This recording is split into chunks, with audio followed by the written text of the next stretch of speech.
Hello, Saraswati পুজোর একটা mini blog নিয়ে তোমাদের কাছে আমি রুশ্মি চলে এসেছি আবার। এই বছর সরস্বতী পুজোটা আমার কেটেছে আমার বোনের বাড়ি বাকসারাতে।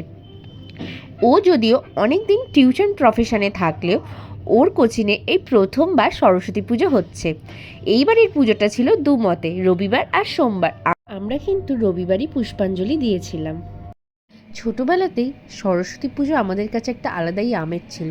বাড়ির পুজো থেকে স্কুলের খাওয়া দাওয়া, কখন কি জামা কাপড় পরবো সেই সব নিয়ে প্রচুর চিন্তায় ছিলাম। আর তখন শাড়ি পরার যে রেওয়াজটা ছিল, কার শাড়ি পরবো, মাসির শাড়ি, বড় মার শাড়ি, মায়ের শাড়ি, কতজনের শাড়ি যে কালেক্ট করতাম সেই সময়। পরিত্রাণ পরায়ণী সর্বগতে হরে দেবী নারায়ণী নমস্তুতে।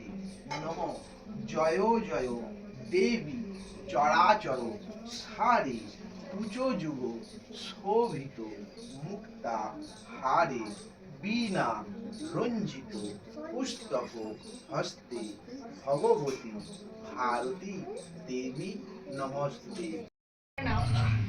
আচ্ছা, সরস্বতী পুজোর আগে কি কেউ কোনোদিনও কুল খেয়েছো?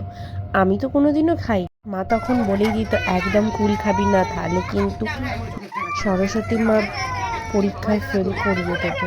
সেই ভয়তে তো খাওয়াই হয়নি কোনোদিনও। তবে সরস্বতী পুজোর প্রসাদের মেন ফলটা কিন্তু কুলই খেতাম। আর এখন বাচ্চাগুলো আমাদেরকে নাচ দেখিয়ে এন্টারটেনমেন্ট করছে। একটু আগেই ঝগড়া, মারপিট, কান্নাকাটি অনেক কিছু হয়ে গেছে। এখন আবার একটু নাচানাচি করছে। কে ভালো নাচছে সেটা ওদেরকে বলতে হবে।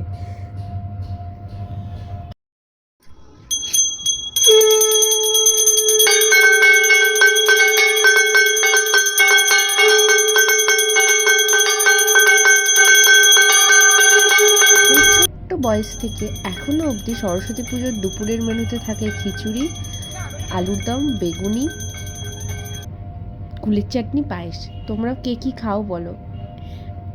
আমার ভিডিওটা এখানেই শেষ করছি। যদি ভালো লেগে থাকে লাইক কমেন্ট করতে ভুলো না।